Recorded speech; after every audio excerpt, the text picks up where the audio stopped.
Добро вечер, саботно издание на Дневникот, во него ќе гледате. Повторно не функционира возот кон Скопје. Обезбеден буџет за реконструкција на малиот плоштад. Наскоро ќе започне реконструкцијата на кровот на театарот.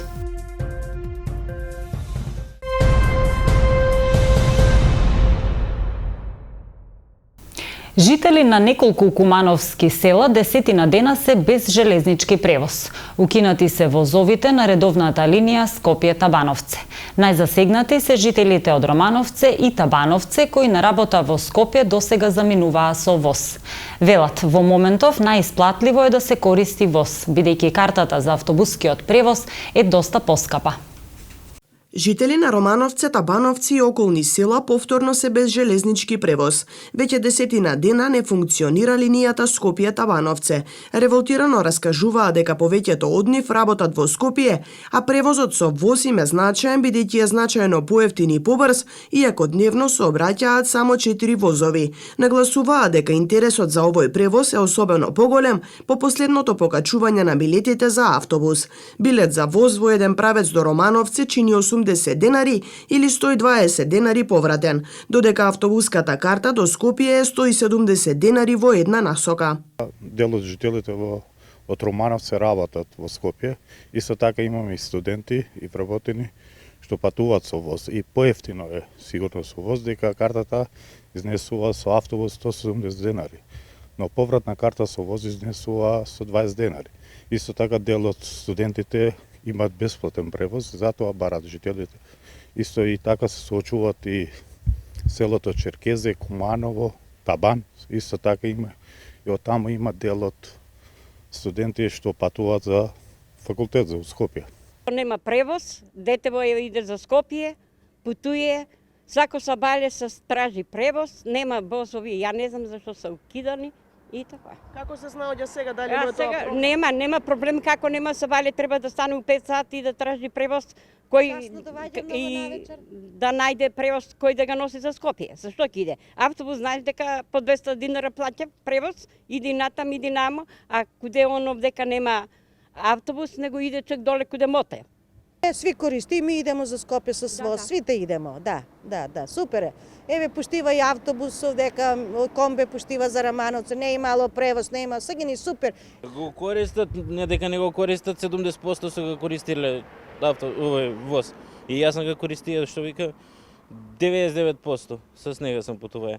А овој што прави циркуси, тој живи циркуси се. Од македонски железници информираа дека линијата е укината поради недостаток на машиновозачи. Не е познато кога ќе се вратат редовните линии. И лани 2 месеци не функционираше линијата кон Скопје. Жителите на Романовце бараат и подобрување на железничката инфраструктура, поставување на рампи за да се зголеми безбедноста и да се спречат несреќи. Во селото досега неколку пати имаше несреќи на железничките премини. За сега воопшто не е ништо инвестирано. Исто така бараме и жителите во делот Сарапче се вика местово, на кои им сметат тие вагоните, поготово зашто ние имаме ученици кои патуваат низ тој тунел.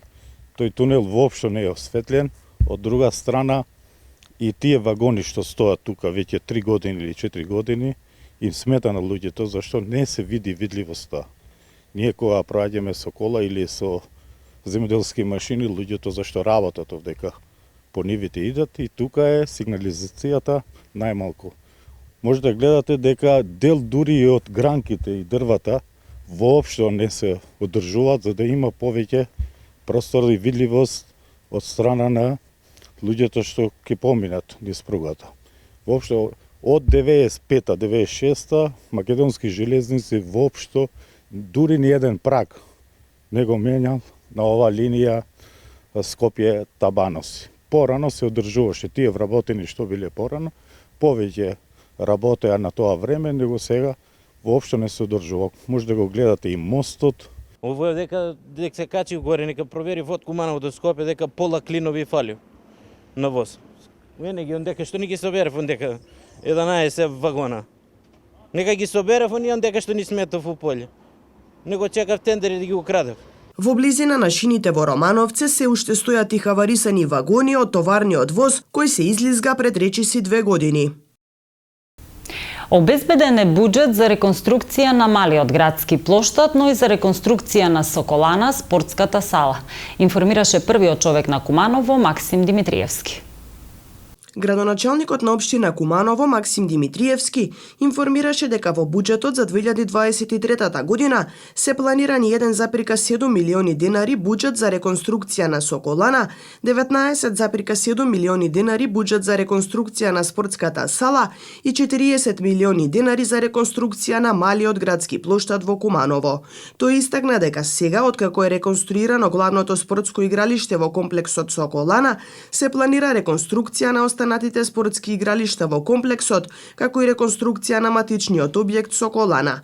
Реконструиран е кровот на спортската сала, се работи на реконструкција на трибините, а ќе следува и реконструкција на паркетот во спортската сала и боксерската сала.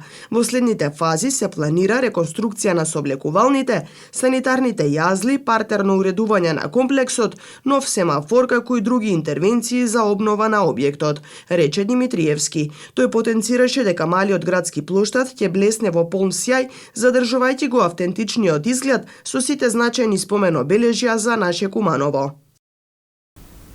Министерството за животна средина и просторно планирање во буџетот за оваа година ќе одвои 14 милиони денари, околу 230.000 евра за оградување и покривање на депонијата со арсен и антимон во кумановското село Лојане. Депонијата е настаната во време кога работеше рудникот Лојане. Се наоѓа на само 100 метри од основното училиште Рлиндија и е опасно за здравјето на децата и на вработените, поради тоа што опасната прашина што се издига, арсенот, ги загадува почвата и водите во тој регион. Државниот инспекторат за животна средина во двата наврата бараше од Министерството да обезбеди средства за прописно оградување и означување на арсенот, како и за ремедијација на теренот во Лојане и Табановце, што е една од жешките еколошки точки во Македонија. Пред една година владата најпрво ја одзеде концесијата за експлоатација на арсенот во Лојане од дотогашниот турски концесионер, додека Министерството за економија е во постапка на изработка на физибилити студија за доделување нова концесија за експлоатација на арсенот од поранешниот рудник Лојане.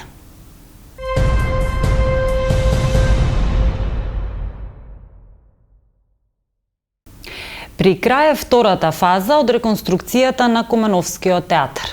Националната установа очекува да види колку финансиски средства годинава ќе одобри Министерството за култура за оваа тема, пошто треба да започне и третата фаза, односно санацијата на кровната конструкција на зградата на Народниот театар.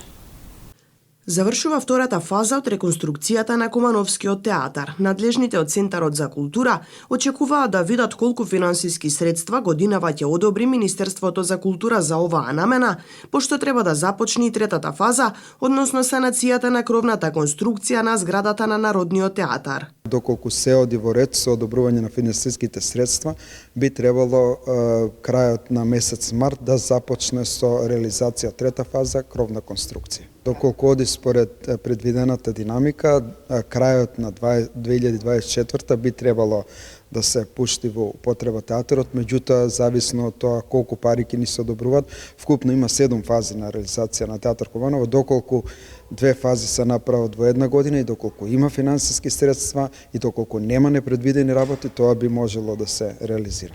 Од Кумановскиот театар објаснуваат дека е направена санација и преадаптација на темелите, гледалиштето, сцената, канцелариите, помошните простори и кабините. Кумановскиот театар е на површина од 1200 метри квадратни. Станува збор за специфична градба која се наоѓа помеѓу две училишта. Објектот е предвидено да биде приклучен и на гасификационата мрежа. Вработените и љубителите на театарската уметност изминативе 2 децении постојано алармираа за лошата состојба на објектот, изграден пред 50-тите години. Православните верници денеска го слават споменот на Свети Васили Велики, а воедно го празнуваат почетокот на новата година по јулијанскиот календар. Свети Васили Велики бил најславниот владика во градот Кесарија Кападокиска. Роден е во неокесарија во 330 година од побожни родители. Во 345 година заминал на школување. По завршувањето на школувањето на околу 30 годишна возраст се вратил во родното место, станал учител, подоцна примил свештенички чин и станал проповедник во црквата. Бил многу популарен меѓу народот и лесно ги придобивал луѓето за христијанската вера, поради што бил наречен Втор Павле. Умрел на 14 јануари 378 година. Поради совпаѓањето со празникот на Свети Василий, овој празник во народот најчесто е познат како Василица, а тоа најповеќе асоцира на обичаите и верувањата поврзани со новата година. Василица се паѓа во периодот на така наречени некрстени денови, период што трае од Божиќ до Водици, кога според легендата Исус не бил крстен и ѓаволите се мачеле да го излажат да не се крсти и да не се исполни волјата Божја.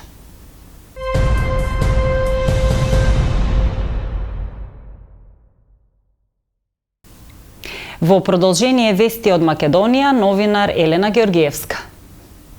Цените на основните прехранбени производи се намалени до 10% и тоа може да се види насекаде. Кај месните производи има намалување од 5 до 12%, а доколку се погледнат месечните стапки на инфлацијата, може да се забележи дека 2 месеци поред таа се намалува. Ова значи дека мерките кои владата ги презема вродија со плод, изјави денеска премиерот Димитар Ковачевски одговарајќи на новинарско прашање. Ковачевски посочи дека владата мерките ги носи во координација со стопанските комори и со представници на сите сектори во рамките на стопанските комори, односно производители на основни прехранбени производи. Како што рече, тие добиваат субвенционирана цена на електрична енергија од 80 евра за мегават час, што е неколку пати помала цена на електрична енергија од онаа што ја купуваа на берзата претходно. По реакциите на матичните лекари дека нема доволно хартиени формулари и Ел-образец, поради што одреден број пациенти се останати без матичен доктор, Фондот за здравствено осигурување воведе електронски избор. Ова е на сила од почетокот на неделава. Со воведување на оваа услуга им се олеснува работата на матичните лекари, но и на осигурениците кои имаат потреба за избор или промена на матичен лекар. Со воведување на оваа услуга матичните лекари веќе ќе нема потреба да набавуваат и Ел-образци во хартиена форма, бидејќи услугата ќе им биде достапна постојано во електронска форма, велат од ФЗО. Со оваа новина сите осигуреници може да ја искористат оваа услуга при изборот, односно промената на матичниот лекар. Борбата против корупцијата е врвен приоритет на Министерството за внатрешни работи, поради што плански и насочено се интензивираа активностите. Минатата година беа откриени 124 коруптивни кривични дела, а продолжуваме со зголемена динамика во борбата против оваа појава и во 2023 година, напиша на својот Facebook профил министерот за внатрешни работи Оливер Спасовски. Тој информираше дека минатата година беа откриени 124 коруптивни кривични дела, за кои кривично се пријавени 164 сторители, 158 физички и 6 правни лица, со кои била причинета материјална штета поголема од 227 милиони денари. Како што рече, злоупотребите на службената положба, кај кои се присутни коруптивни елементи, имаат најголема застапеност.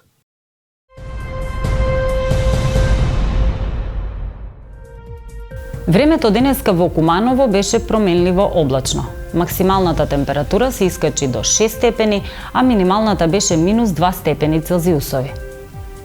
За утре метеоролозите најавуваат сончево време. Дневната температура ќе достигне 7 степени, а утринската ќе биде минус 2 степени.